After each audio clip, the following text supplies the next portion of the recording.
Namo tassa bhagavato arahato samma sambuddhassa. Namo tassa bhagavato arahato samma sambuddhassa. Namo tassa bhagavato arahato samma sambuddhassa. So as you all know, we are discussing Brahmajala Sutta, which is the very first sutta in the Digha Nikaya, and already we have discussed part of it. And basically, if I briefly summarize what we did, so there was an occasion that Buddha and the Sangha were traveling from Rajagaha to Nalanda. It's a long distance, and at that time two others are also accompanying them. One is called Suppiya, he's a wandering ascetic, and his student was called Brahmadatta. And while on the way, actually Suppiya was criticizing the Buddha, Dhamma and the Sangha. On the other hand, Brahmadatta, his student, is trying to safeguard or to protect, and he's praising the Buddha, Dhamma and the Sangha. And Buddha and the Sangha actually stayed on the way, stayed one night at another place, and during that place also, while they are in that place also, these two people have accompanied. The situation was the same. The next day actually, when Sangha gathered, so there was a sort of discussion among them. So Buddha has properly mentioned about the different viewpoints in people's mind. How people get trapped or tangled in various viewpoints. Accordingly, they sometimes follow that truth, and some others who are very much like to that sort of view, they also join. So likewise, people get together depending on their views, their kind of attitude even. And then Buddha came to the discussion, and then particularly he highlighted that when others are disparaging or sort of criticizing, blaming towards him or to the teaching or to the Sangha, so one should not get really upset, one should not get really panicked, disappointed. Rather, one should listen to the situation, and properly one has to give a comment if necessary, that the things what they have mentioned is either true or false. These things are correct, these things are wrong. So likewise, one has to peacefully make a comment. And on the other hand, if someone is praising, again Buddha requests the Sangha not to get elated, not to get highlighted, rather again maintain a peaceful mind and try to give a proper comment, because the praise could be an exaggeration or it may be based on some false ground. So one has to properly analyze, think, and if it is really available in the Sangha, available in the Dhamma and the Buddha, so then Buddha say, okay, you can admit it, accept it. But on the other hand, if things are exaggerated, again you can deny it. So here Buddha requests the Sangha to maintain their peace of mind rather than emotionally interact, impulsively attack. So Buddha's approach was quite peaceful. So that's why the Buddhism, even after centuries, has become a kind of a peaceful religion. But things might change, time to time things are changing. Anyway, Buddha as the founder, so basically as the teacher, he has given certain universal teachings, and again whoever interested are invited to participate, invited to practice, and they themselves can become mostly peaceful. So therefore it is leading towards the peace. And on the other hand, Buddha now highlighting that the typical uninstructed worldlings are highlighting him, praising him for mere moral conduct. So he get on to explain all descriptions about the moral conduct, the Vinaya, particularly even that is common to the higher ordained monks. And the point highlighted there is that these things are certainly trivial points. It is not worthy of mentioning even. Telling that Buddha does not kill animals or steal or involve with sexual misconduct, don't lie. So these are obvious in a way. So he didn't consider those are kind of very important, sublime kind of qualities. It doesn't mean that he sort of looked down the moral conduct. Rather, he kept moral conduct as his basis. But that is not the main point to be praised. So these are very much like obvious. And then he get on to explain 62 kind of wrong views. So those are the kind of tangles, those are the kind of traps that people get caught up. Particularly the people who are having certain interest on the spiritual path. So we know that people are very less actually who have certain inclination towards the spiritual path, because vast majority are very much into the indulgence in the sensual activities. So they are into sense desires, sense gratification. So that is the vast majority are giving more priority. But on the other hand, certain others, maybe a less number, are interested of certain spiritual attainment or spiritual understanding, spiritual growth. But unfortunately, most of them are also ultimately get trapped in certain wrong views. So that's a kind of a pathetic situation, because then we can conclude, okay, vast majority of people are very much like trapped. That's a vast majority are basically into the sensual gratification. They also trapped in that. On the other hand, another group who even into the spirituality get trapped in the wrong views. So on such context, Buddha come to the world, and then he recognized all these different sides, and through his vast knowledge, so he was able to understand the peril in this situation, and he is basically giving a fair account of information. So how people get trapped, so what are these wrong views, and he therefore give a sort of a complete view of wrong views, how they can arise and what are they. So here now we already discussed about 18 such wrong views. So those are somehow related with past lives. So Sassatavada, particularly talking about eternalism, where continuous existence of a soul is highlighted. And then Ekaccha Sassatavada basically highlights that certain part is eternal and certain others are not eternal. So that is another part.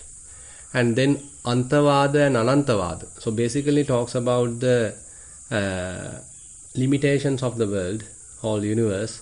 Either it is sort of completely infinite or it is finite. So accordingly they are called infinitites or the finitites. And then Amaravikepavada, where people are talking of not talking of a proper teaching, rather they are very much like getting on to endless hedging, not giving a proper answer, not giving a direct answer. So they basically get on to a cunning way, somehow escape when someone is asking various questions. So there are 4 such possibilities, and that is also highlighted, explained by the Buddha. And each and every time Buddha particularly mention, all these are possibilities, all these are the ones with respect to, say for example, eternalism. Okay, these are the 4 particular eternalism, absolutely eternalism that people can talk. Nothing other than this. And when it comes to partly eternalism and partly non-eternalism, so these are the 4 possibilities, nothing other than that. And again, with respect to Amaravikepavada, so that is endless hedging, so that basically like irregulars. So there also he explained about 4 categories. Other than that, there is no more. And the last one is called Adicca Samuppannavada, where fortuitous arising is explained. So there are 2 possibilities that the Buddha explained there. So we all know about the Paticcasamuppada, the dependently arising nature. Dependently arising nature. So that is the teaching of the Buddha. But these people are talking the opposite. So the continuity of the world happens in a fortuitous manner. A kind of by mere chance. Things are happening by mere chance. So such two teachings are also mentioned in this respect, and therefore altogether there are 18 wrong views explaining about the past lives. To some extent the past lives are involved. Now we are getting to the next part. So they are called aparanta kappika. So that is where some sort of involvement of the future lives are involved. So previous 18 actually touch to some extent the past lives. Now this category, the last one, actually touches the future lives. Aparanta kappika, speculators about the future. Now santi bhikkhave eke samana brahmana aparanta kappika aparantanu dittino aparantang arabba aneka vihitang adimutti padani abhivadanti chattarisaya vattuni. So basically there are 44 altogether. There are 44 such wrong views where people speculate about the future. Accordingly they come up with wrong views. Now that is also divided into 5 categories, and we will first discuss about the first category, where they are calling of conscious survival after death. So after the death, so what's going to happen? So they are going to somehow survive in the sense a kind of a soul is there, and in the future, so that soul going to survive. And depending on whether it is conscious or non-conscious, sanyi or asanyi, now there are 2 categories, sanyivada and asanyivada. There are 16 such sanyivada, where after the death a kind of conscious kind of survival is possible, and then certain other group are telling 8 such possibilities are there, non-conscious survival. Now if we get into certain information about this one, first about the sanyivada, Buddha say santi bhikkhave eke samana brahmana uddha maghatanika sanyivada uddha maghatatanang sanying attanang panyapenti solasahi vattuhi. So there are ones who are talking about doctrines. So basically after the death, it's a post-mortem survival. So after the death, so they are somehow going to survive, and depending on the possibilities, depending on their nature, there are 16 such types. The first one is they are declaring like there is a self after death which is quite completely healthy, conscious and material. Material means it has certain amount of a rupa. Rupi atta hoti arogo parammarana sanyi nang panyapenti. So basically after the death there is somehow some sort of a soul exists, and it has certain shape, it has certain kind of a shape, a rupa, a form, and it is somewhat material, and again it is conscious, it has some conscious. Sanyi, certain perception, certain conscious, certain cognition is possible. And another group is telling, okay, it is healthy, conscious, but it is immaterial. So there is no rupa. So that's another easily trapped wrong view, where certain kind of a soul is there, but it is not material, it is immaterial. You can't see it, you can't touch it, but it is the one going to survive after the death. And then both material and immaterial. Now these people, you can see how they are logically come up with various possibilities. Now different views are there when they are talking, so they come up with particularly 4 such possibilities, and accordingly now here they are arguing, okay, whatever this survived conscious soul, it is actually material as well as immaterial. So that's another group they are talking. Then the other group actually, of course, they deny both material and immaterial. So they simply say neva rupi, na arupi. So you can't say about its form, it's formless, so its form with form. So it is neva rupi, no arupi. So likewise they come up with 4 such conscious survival. And then this conscious survival, is it finite? Now it is it sort of experiencing finite world? Antava atta hoti. And again this soul is this soul has certain limit, has certain boundary. So depending on that, another group telling, okay, it's a finite atta, finite soul it is. And then another group say, no, it is infinite. Anantava atta hoti.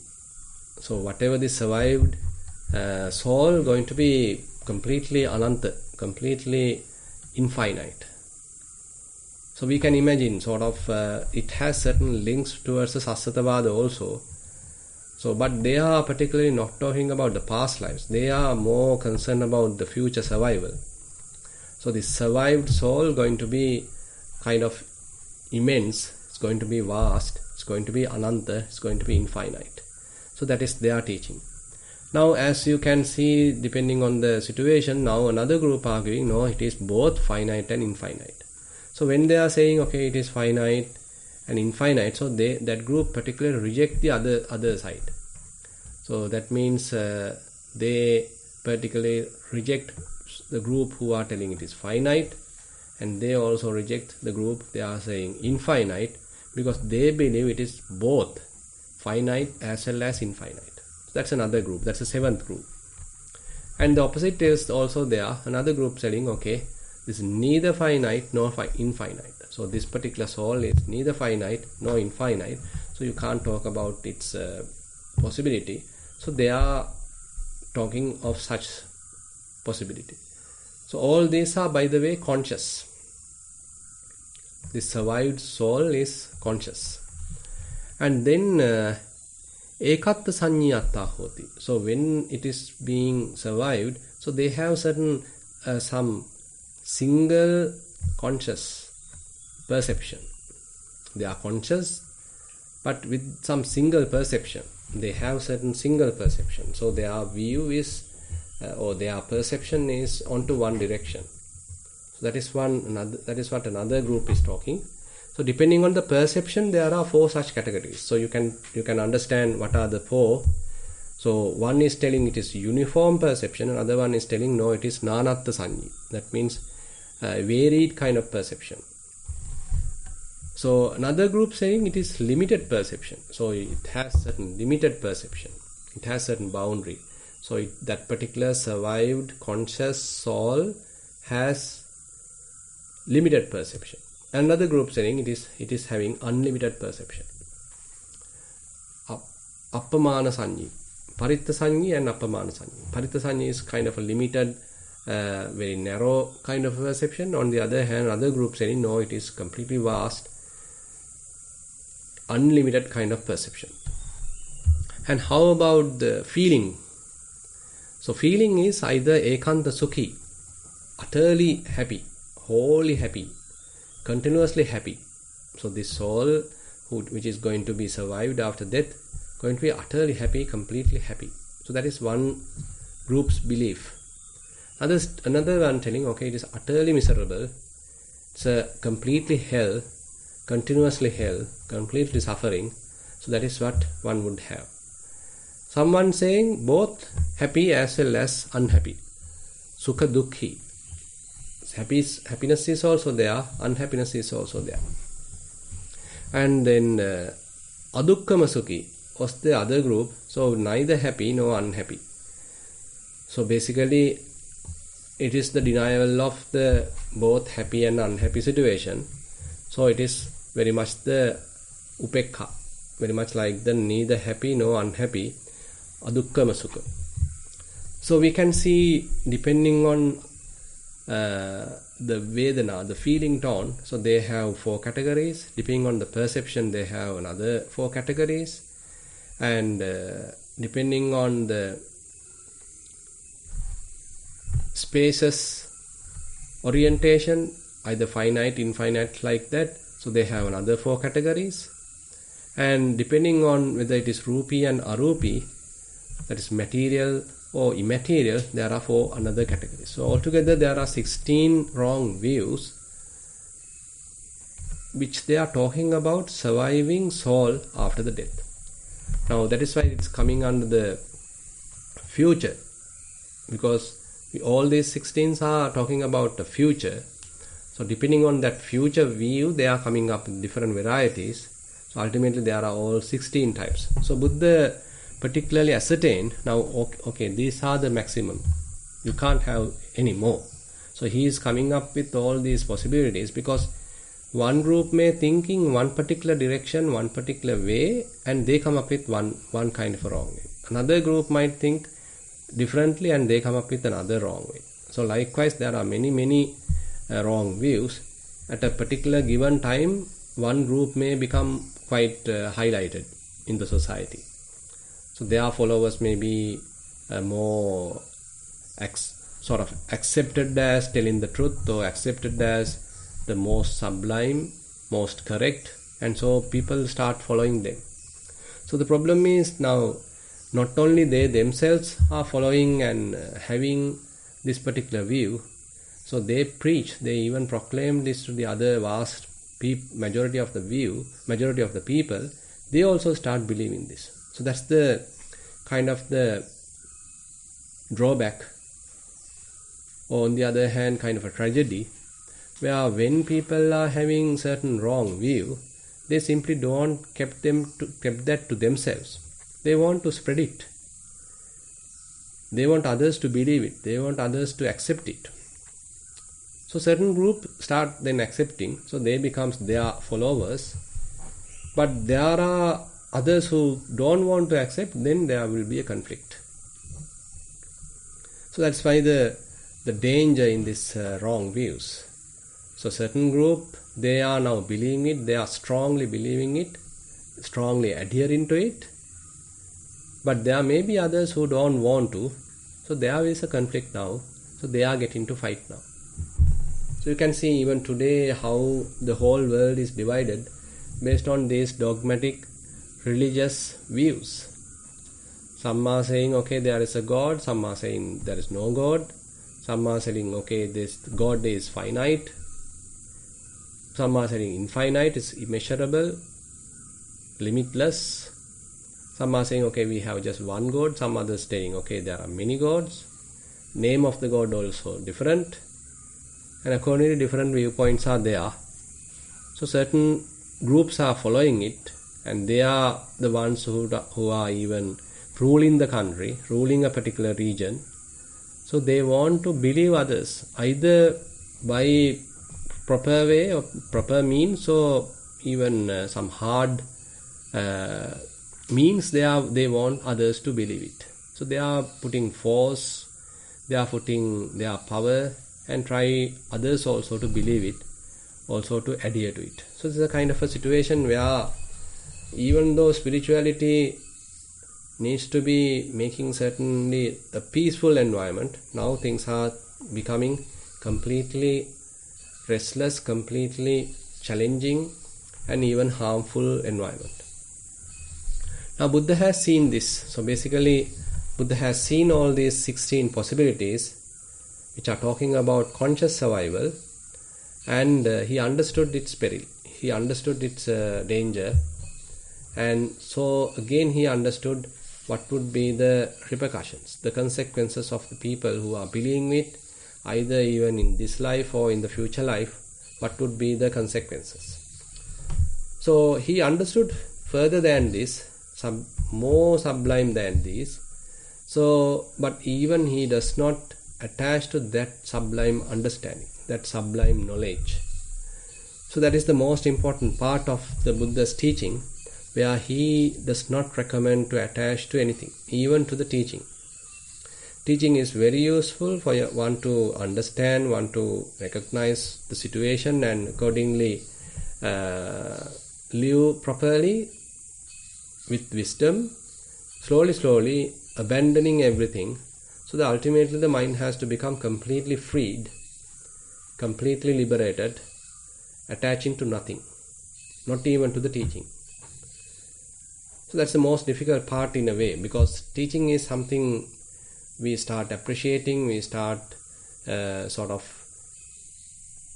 getting the benefit, and sometimes we can even attach to the teaching.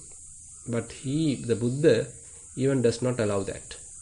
He simply say, okay, you can use the teaching, but not for adherence, not for any kind of holding or grasping. Rather, it's a mere raft. So you have to use the teaching, even the Buddha's teaching, as a raft. So that is the simile that he is giving. It doesn't mean that we should not even learn it, thinking that ultimately we have to give it up. Rather, we should learn it, we should get the benefit, we have to properly use it. We need to understand all our existing hindrances in the mind, where we get trapped, how we get tangled, and all that through the teaching we can understand. According to teaching we can practice, and as we are practicing further and further, so one may understand, okay, the benefit of the teaching is now internalized. So you are experiencing the benefits. It is merely superficial at the beginning. So you have heard certain teachings. Say for example, you have heard about the 5 faculties: the faith, effort, mindfulness, concentration, wisdom. So you have heard about them. But when one has get into the practice, so you are slowly developing them and you are internalizing them. Now you can even understand, okay, in my mind there is faith available, in my mind there is effort available, in my mind there is something called mindfulness available. It was not available previously.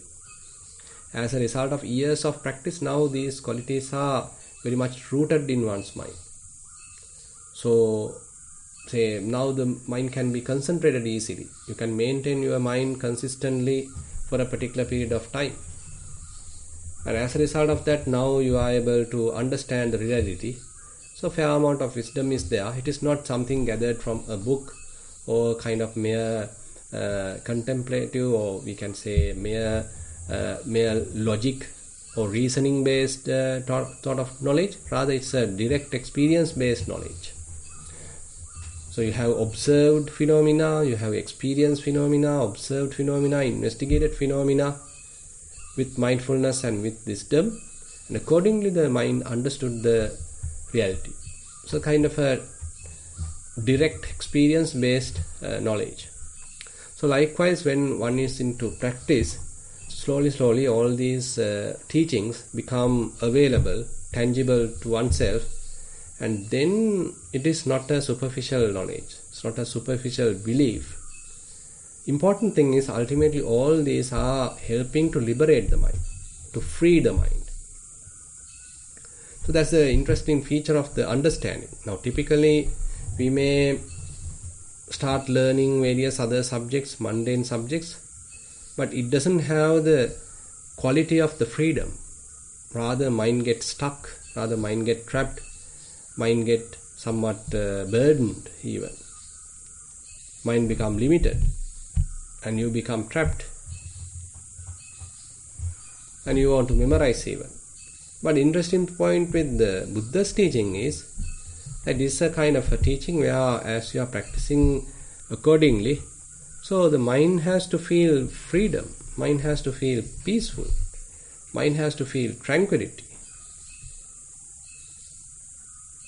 And depending on how much we have realized, so to that amount the freedom has to be experienced. So ultimately when someone becomes an arahant, so his mind is completely freed, holding on to nothing, not holding anything. So that's the interesting part of Buddha's teaching, where he emphasize yatha bhuta jnana dasanam nibbidattam. So this seeing things as they truly are. So that knowledge is for disenchantment. So when we have such knowledge, so it's basically rather than promoting grasping, it's promoting relinquishment. It's promoting non-grasping of the mind, non-attachment of the mind. So the mind becomes slowly independent. And then there are another 8 future-related wrong views. And there Buddha explained, again it is after the death, there's a survival, but it is non-conscious. It is not conscious. So previously there are 16 we talk about the conscious survival, but here it is mentioned about the non-conscious survival. Santi bhikkhave eke samana brahmana uddhang aghatanika asanyi vada uddhang aghatang asanyin attanang panyapenti attahi vattuhi. So there are 8 such possibilities that different people contemplating about the survival of the soul, they are simply saying, okay, it is non-conscious. So there are such 8 declarations, dogmatic views, wrong views that Buddha explaining now. They declare the self after death is healthy and unconscious and material.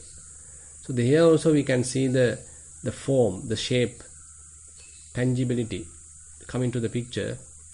Rupi atta hodi, arogo parammarana asanyi nang panyapenti.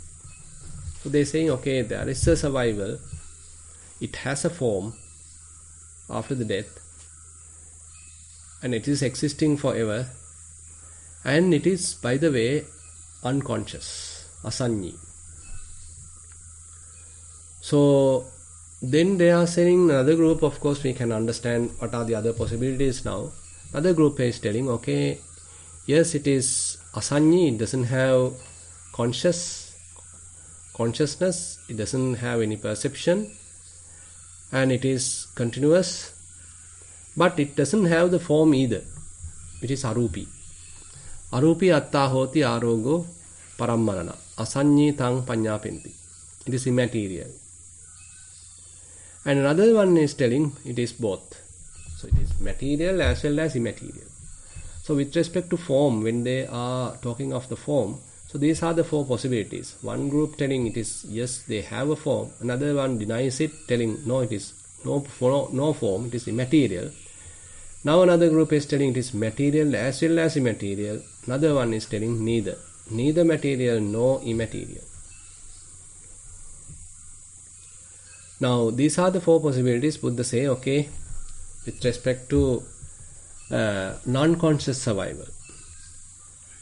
And now how about its space? Now here actually what we have discussed, the 4 possibilities are with respect to the form. Now how it is oriented? So is it having sort of limited orientation, kind of finite atta, finite soul, or is it infinite? So depending on that, so there are another 4 possibilities. One group is telling, okay, it is antava atta hoti. So this non-conscious soul which is going to be survived has a limit. So it is experiencing a limit in the spaciousness, in the orientation, in the space. Another group is saying, no, it is ananta. It is limitless, it is infinite. Another group is telling some part is finite, some part is infinite. So it is both finite and infinite. Another one is telling neva anta na ananta. Doesn't have a limit, doesn't have a no limit also. Basically they denies both.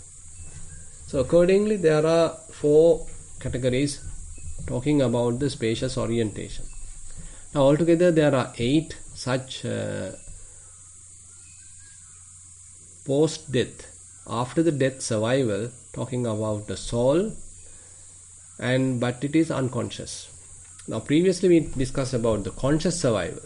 So that's why it came to another 8 talking about the perception. So when it is conscious, they can talk about the perception, and again they can talk about the feeling tone, how they feels like, because it is conscious, and how is perceiving the whole world since it is conscious. So there are 8 additional ones coming to the picture.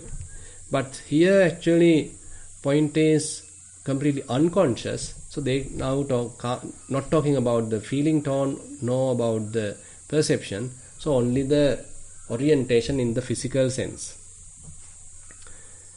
And so here also Buddha mentioned, okay, these are the 8 such possibilities with respect to non-conscious survival, and more, there is nothing more than this. So whoever talking about non-conscious survival can only talk in this either one of them, either they can talk about either one of them, touching one of them, or many of them. No more than 8 of these. So here also Buddha has understood the peril, Buddha has understood the drawbacks of these wrong views. If people are adhering to this, so they can even argue, they can even try to convince others, they themselves get adhered to it, and they can come up with various other teachings oriented towards this kind of a wrong view. So basically we need to understand that when such a group of people having this wrong view, so accordingly they have their other, whatever the moral conduct or their way of living or their other teachings, all are very much like aligned with this wrong view. So this wrong view is not a mere one statement. So according to this wrong view, they have the whole conduct being oriented. That's why sometimes Buddha points out, say when you are planting a seed, so all the fruits become completely conditioned according to that seed. So if you are planting a mango seed, so the result will be the mangoes. So all the extracts that it is taking from the earth, all the water it is extracting, absorbing, so all ultimately become mango fruits. So accordingly everything is changed, accordingly everything is oriented. So similarly, when a particular group has a certain wrong view, so all their teachings, all their behaviors, all their workings, either through the body, speech or mind, all are very much targeting, all are oriented depending on that particular direction, ultimately leading to that particular direction. So that is their belief. So these are not merely mental then.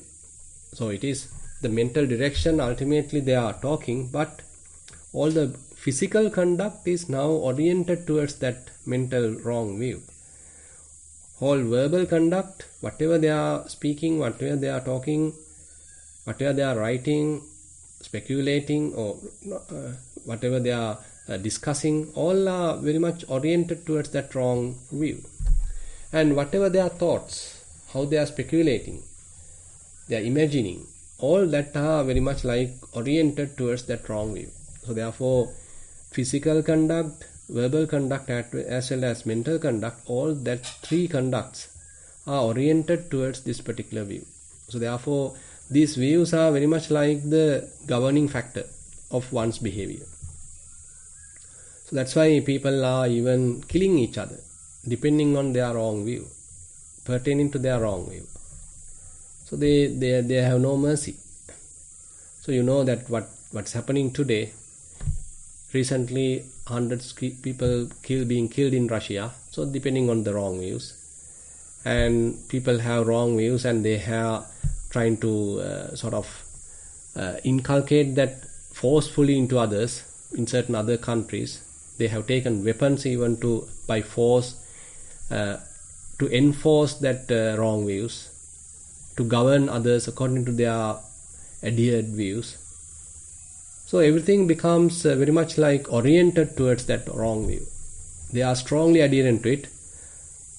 Either hook or by crook, they want to now enforce it to the others also. Others also have to somehow believe it.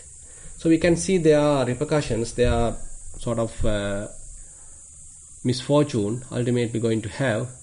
And people who are adherent to it, believing it, observing it, and what is their fate, what is their future birth. So that is, Buddha has seen how these wrong views taking them to a kind of a miserable future lives, whoever is following it. So Buddha has seen the peril, Buddha has seen the dart in these wrong views. So he has seen more than that. So he has seen more sublime than these views. And even that understanding he never grasped. So as a result of that, he is able to completely liberate himself without attaching to anything. These monks are those other matters, profound, hard to see, hard to understand, peaceful, excellent, beyond mere thought, subtle, to be experienced by the wise. Now these are very interesting way that he is pointing out. So these are profound. So people can't easily understand. And again, these are hard to see. So when someone is stuck in a particular view, they can't see the other possibilities, because they take it for granted, or they strongly believe it, or they don't want to believe something else, they don't want to consider anything else. They strongly say, okay, my view is the correct view, everything else is wrong, all false. So that is how they are strongly adherent to it. So therefore they can't see it. And again, it's difficult to understand something beyond this.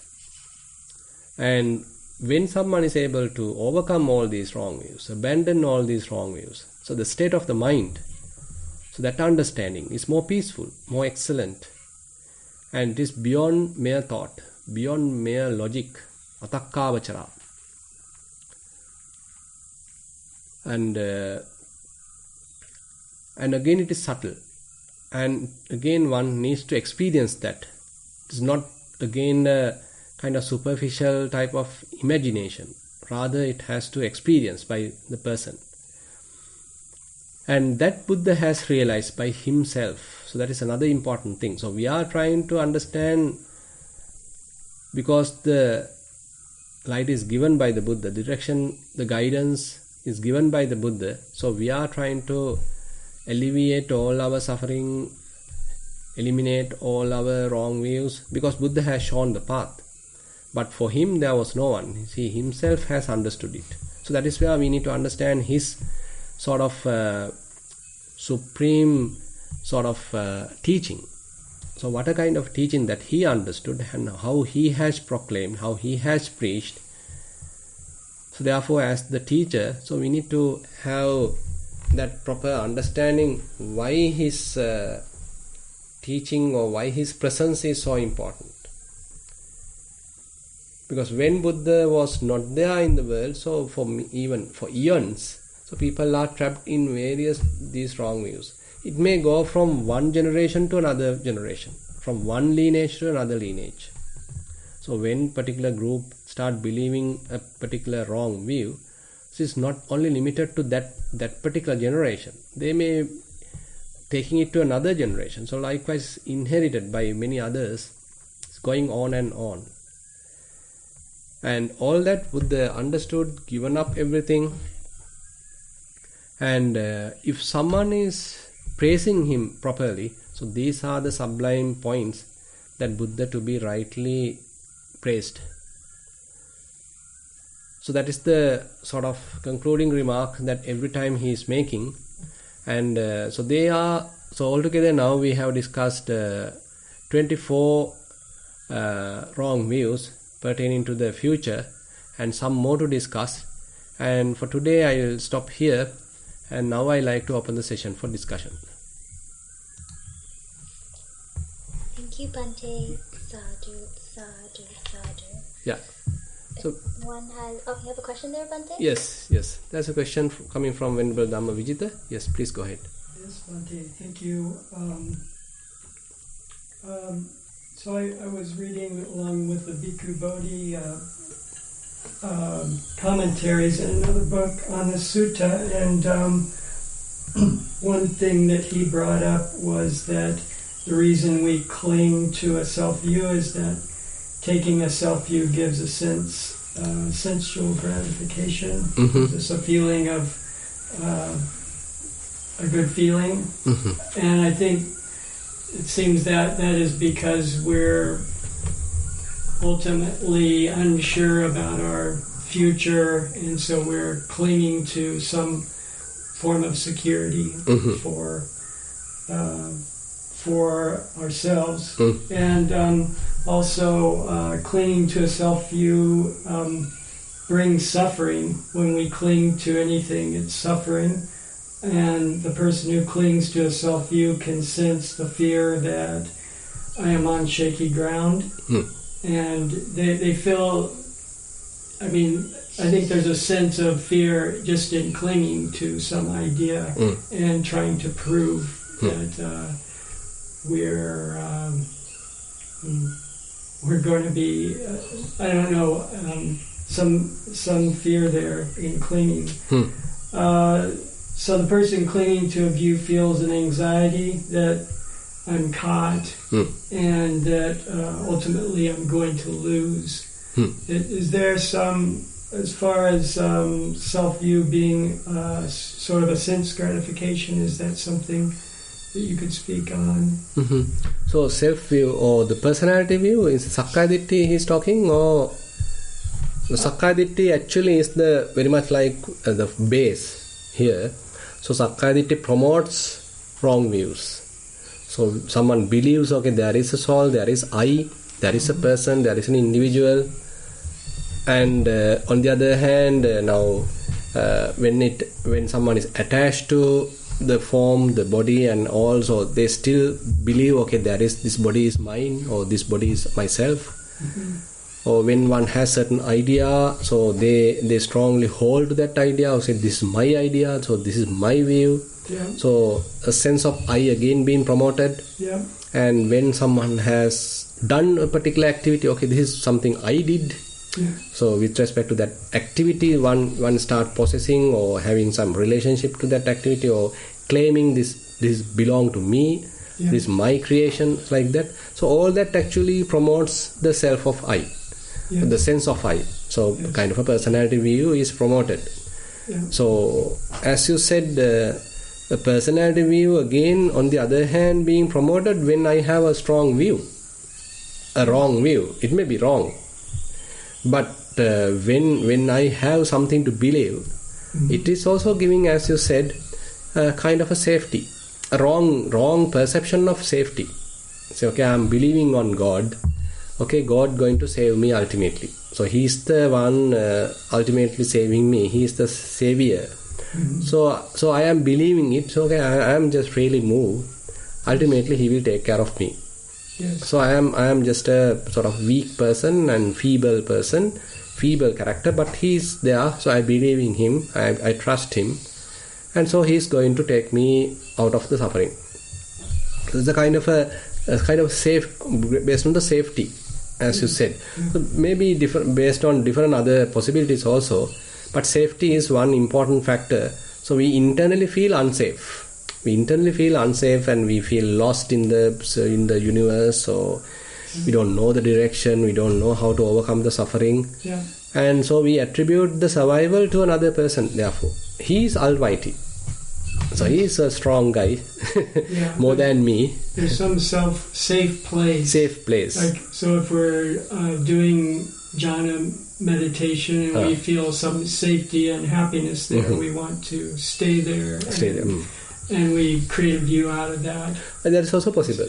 That's why they ultimately conclude. Actually, those we can discuss later, because there are Ditta Dhamma Nibbana also. There are another 5 views explained by the Buddha. So anyway, thinking jhanic experience is something safe, something as the Nibbana, as the survival, is another possibility available. Where currently, while I am in the Rupa world, in the material world, I feel unhappy, I feel in the sense world, I feel unsafe. But when I am shifting myself to the jhana world, say material jhana or immaterial jhana, I feel safe. Maybe. So therefore I am cultivating them, I am trying to adhere to them, and I am absorbing them, and basically I expect that to be a kind of an eternal experience. Yeah. So that is what happens in the, say for example, Alara Kalama. So he believed, he and the group believed basically, okay, this nothingness is a very beautiful experience. It's completely immeasurable, limitless experience. And again, I have no any kind of friction while I am there. I feel completely safe. So I feel therefore this is the Nibbana, this is the complete freedom. So they believe that, they adhere to that, and after the death, so they can be reborn onto that, and they can stay there for eons. So that's why the immaterial jhana basically are with the long lifespan. But the Buddha seen, but this is also not permanent, isn't it? Yeah. So even though these people believe that to be permanent, but Buddha say, okay, this is also not permanent. And you can see certain discussions like with the Baka Brahma. One Brahma called Baka. So he believed he's eternal. His lifespan is limitless. He's living forever. So I myself is eternal. So he had such view. So Buddha has to approach him. I think Buddha is the one challenged him.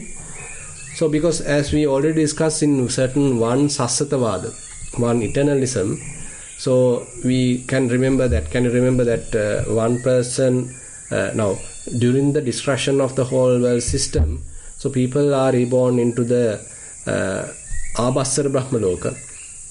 And from once they stay there, one guy out of that getting to reborn into a new empty Brahma realm. He's the first comer. Yes. He's a newcomer there. He's the first visitor there. So he is reborn there, but he's with splendor, and so he see no one there. So he believe, okay, I am born here. I am the owner of this world. I am the one created this. And then other beings also coming there, but they are with short lifespan. So they also understand, okay, now I am going to die, but this fellow is there before me even. So he should be a mighty God. He should be more powerful. He should be the ones created us.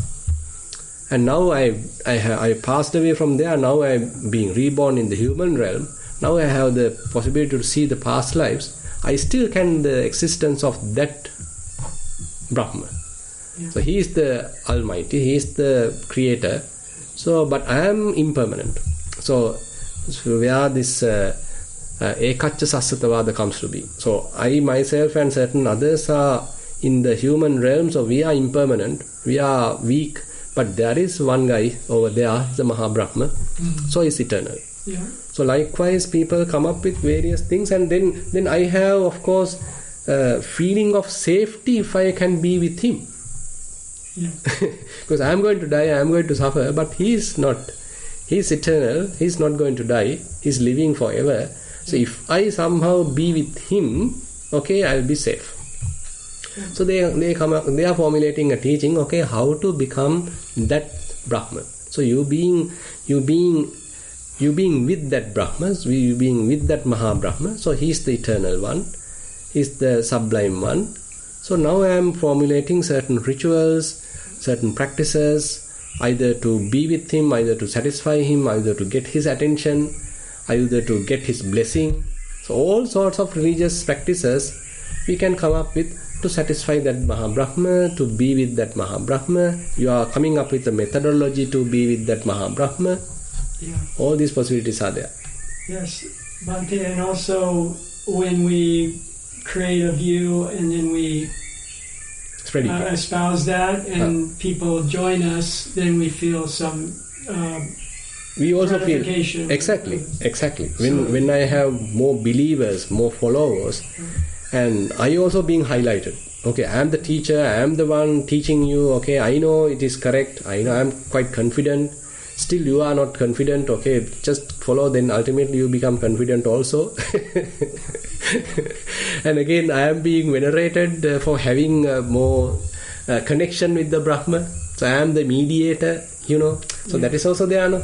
Yeah. So yeah. say a certain religious group is there, certain religious, say, the lay group is one follow type of group, another certain venerated group is there, so they have a direct link to the Brahma or to that Almighty, or they have a more closer relationship to them. So these people, other people don't have such relationships, so they start believing them and they start practicing what they are telling. So that is what the Brahmins do.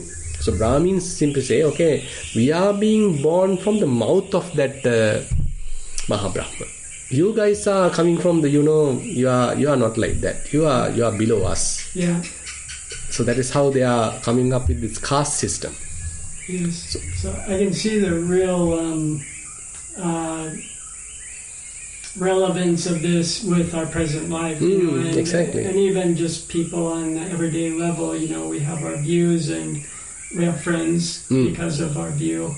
And so that's also supporting, giving us some gratification, having a view. Exactly. So, Actually, view is something we can become, we can of course grasp. So that's why Ditti Upadana. So there are 4 categories of Upadana, 4 categories of grasping. The first one is Kama Upadana. You know that you are grasping something sense objects. So you love beautiful flowers, beautiful sight, so you grasp that. Yeah. Beautiful music, you grasp that.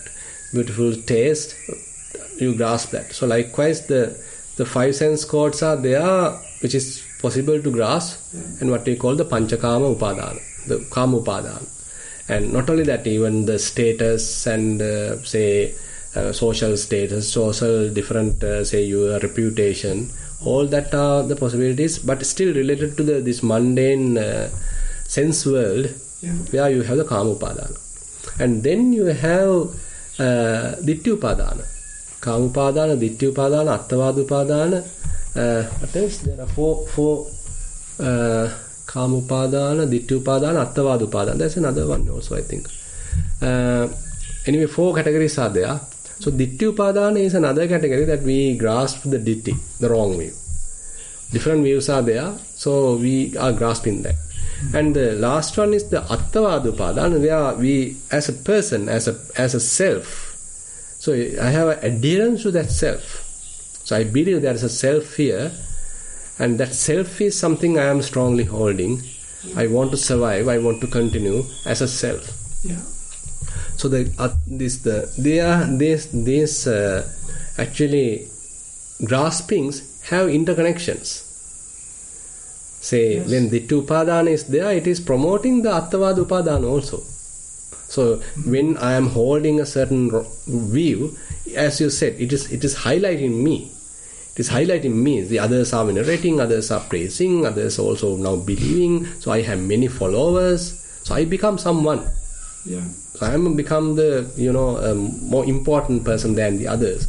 So the Attavada Upadana can become more stronger in such a person. So that's why you can see. So that can even happen at the Buddhist level. Yes, and if we're getting our self is getting raised up, exactly, then we may get more material things, and exactly. We enjoy more sensual, karma. Yes, yes. So that's why Buddha was so careful to give the Vinaya, give the moral conduct also to the monks. Yeah. Because when they are talking some high teachings and some special spiritual aspects, so others may start venerating, others may start giving you special benefits or material benefits. And if you been trapped in them, if you get caught up with them, if you start satisfying or gratifying your senses with them, then ultimately you get caught. So that's why Buddha particularly highlight the danger in the Labha Sakkara, about the gain, fame and all that. So he particularly say, okay, this is a danger. This is a danger for spiritual life. So basically you can see in what many directions that Buddha has seen the possibilities. Yeah. So even the spiritual group, how they can get caught. Even in the Buddhists say, we as the Buddhists, we as the monks, so how we can get trapped. So as when we are teaching, when we are following, when we are practicing, when we are meditating, so one possibility is that we get a certain view and we can get trapped. And that's why we need to know all these possibilities, what are the possible traps available, and if I am being trapped, so I need to release from that. I have to, in that sense, I have to be more humble, more approachable, and I am listening to others, I am ready to correct myself. That kind of a humility has to be with me. So likewise, I have to maintain a kind of a flexibility in myself, rather than strongly adhering to something. So my understanding of Dhamma and your understanding of Dhamma might be different, but we need to discuss to come up with where we have gone wrong, which one is more sublime, which one is more correct according to the Buddha's teaching. So that's why, so the discussion is extremely important. And on the other hand, when we are being highlighted, or when we are being venerated, and when we are being gifted by a lot of material things, how can we avoid grasping to them? So likewise, I mean, it is quite relevant to the whole, this Brahmachari life, to this monk's life. So how even the monk's life, even today's terms, how we can get trapped. Yeah. So as you said, so when we have a certain strong view, it can give us the sense of safety. Yeah. Interesting. Yes. Thank you, Bhante. Yeah. Okay, thank you. Any other questions on your side, Bhante? No. Yeah. Yes, another question. Yes. But I have heard that there is a saying that when even the arhats, they get many gifts and all, and when they try to use them, they also can't get the full benefit of being arhat. Yeah. That yes, in the sense that Buddha sort of warned. Buddha even warned even to the arahants. Okay, if they are now actually he is talking in general about the labha sakkara, about the gain and fame and all that. He is taking a particular separate section is called labha sakkara samyutta. In the Samyutta Nikaya, where he is again and again repeatedly with lot of similes, he is explaining the Sangha, okay, what are the perils, what are the dangers in this gain and fame. And one way he is further pointing out, even for an arahant, this labha sakkara, this gain and fame could be a danger. And then the people would, I think Venerable Ananda or other monks are asking, so Bhante, how it can become a danger for the arahants? Because arahant is a fully enlightened being. So how can he get into a downfall? So Buddha say, no, he is not getting to a downfall from his understanding. Rather, he can't enjoy this blissful or whatever this, unworldly kind of happiness, because he has a lot of other engagements, a lot of other, you have to satisfy others, you have to teach others, or you have to deal with others. So because others are coming to you and you are venerating to you, keeping you on the pedestal, so you don't have your enough seclusion. So Buddha, therefore, even for the arahants, he has warned. So be sort of careful of all this, because you may not be able to enjoy while you are here what you have understood. You have very limited time to be with yourself, because many other this material tangible benefits are very much like trapping you, taxing you, and so you lose your time. You don't have enough time to for your own understanding to experience. Something like that. So that's why we can see Buddha has given a very interesting simile in that sense. Not really simile, a kind of an example in that sense. So all of a sudden he go for, for 3 months, monks don't come to me. I am not going to teach you for 3 months. So don't come to me. I am either myself, I am going on the village Pindapata, or I am appointing one monk to take me the Pindapata and offer me. Others are not prohibited to come and ask me any question. I am on 3 months continuous seclusion. So Buddha, Now you can see, so he has given an example. So that's a very, very interesting, and we can argue, okay, why Buddha want to take such kind of a vacation? So he has done the whole thing, and why not he is explaining each and every moment so that other people would be benefited, and so that he is using maximum of his time. Why is he taking vacation? So one can argue. But that is the teacher. You can see, what a kind of example that he has given. So even he stopped teaching to anyone during that 3 months. So very beautiful. And it's setting an example. Setting an example. This is the way to... For the future. And for the example for others. Exactly. To see. Exactly. Otherwise everybody would just stop meditating. They stop meditating and they don't have enough time for themselves. He was giving the full example of his teaching. Exactly. So he being the most compassionate one, so he taking a seclusion, he taking a vacation, and he being by himself, is giving us a strong message, isn't it? Yes. So so he's the teaching in itself. Exactly, that's a teaching in itself. So you have to have a balance. Now the thing is, when someone is too much involved in the conventional sense, conventional realities, conventional matters, so he can easily get absorbed to that.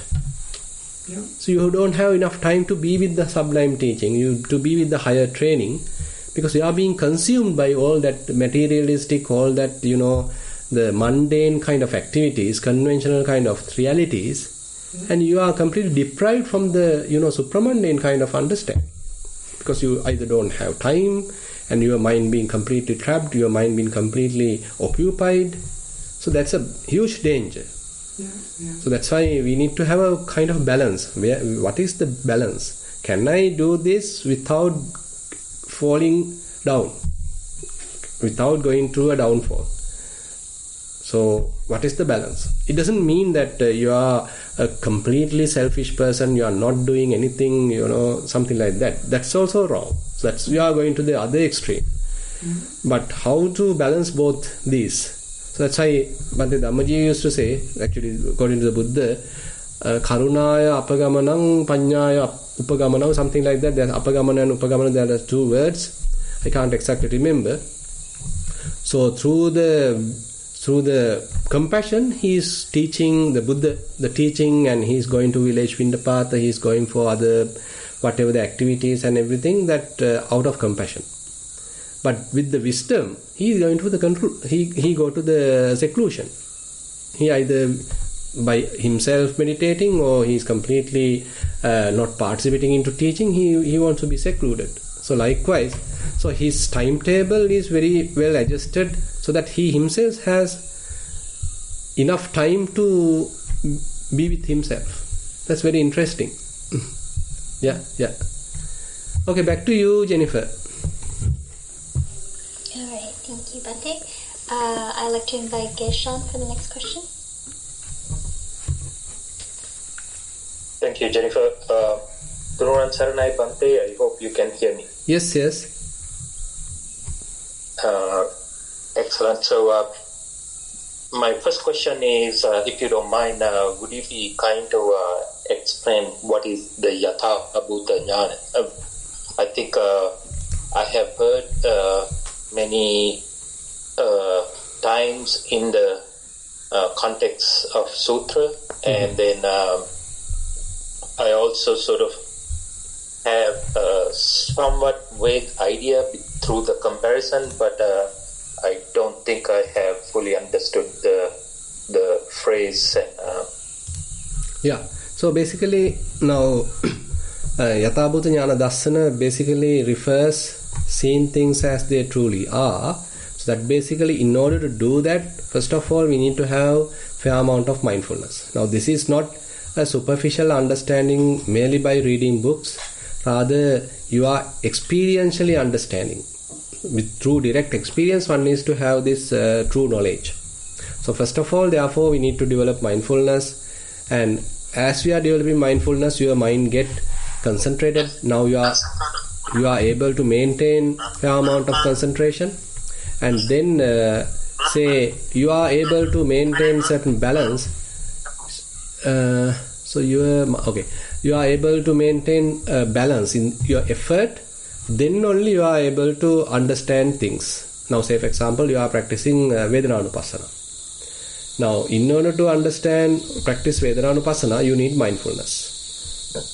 Maybe using Anapanasati or mindfulness on rising and falling through walking meditation. So you are developing a fair amount of mindfulness, and as you are developing that, slowly you develop concentration also. Now your mind stays longer on a given object. So now you understand, okay, unlike before, now mind has fairly restrained.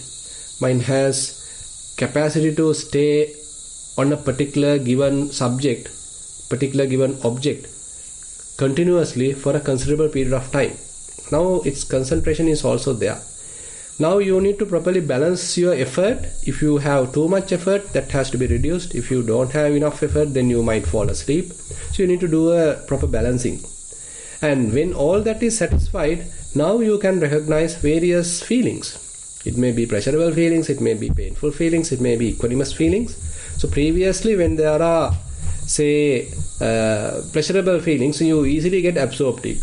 You easily get attracted to it. On the other hand, when there are painful feelings, you easily get repulsed from it. You may hate it.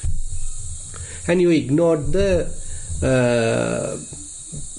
equanimous feelings. But now you are developing a capacity to non-judgmentally observe all these three categories of feelings: pleasurable, painful, or equanimous. Now when you have that capacity, now you have a better opportunity to see their true nature, how these feelings are arising, how they are changing, how they are passing away, what are their different possibilities, how their intensity being fluctuated, and what's the nature of the pleasurable feelings, nature of painful feelings, nature of equanimous feelings. You are thoroughly investigating. So that investigation part, Dhammavicaya part, is now being developed.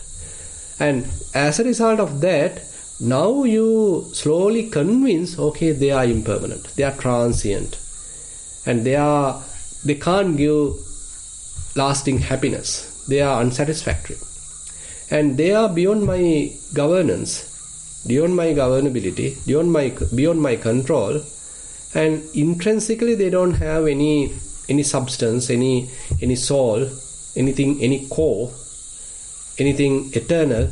Intrinsically they don't have. So likewise, this is the understanding that you are getting. So this is what we can say, seeing things as they truly are. So you are seeing the true nature of the feelings now. It's a kind of a conviction now. It's your own understanding now. It's not mere belief anymore, that you have thoroughly seen it, you have thoroughly understood it. Now I only given the example with respect to feelings. Similarly, you need to have thorough understanding about the forms, about the rupa, about the perceptions, about the sankhara, about the formations, and not about the consciousness. So all that is, we can say, the vipassana in a way. So that understanding what you are gaining is actually the understanding of the true nature of all these conditioned phenomena. And probably you can even get into the conditionality, how all these different phenomena are dependently arising. So likewise you are getting to even to the Paටිච්චසමුප්පාda. All that we can say as the Yathabhuta Jnana Dassana. The important thing of this Yathabhuta Jnana Dassana is, it is, rather than promoting grasping, it will promote detachment. It will promote non-grasping. It will promote relinquishment.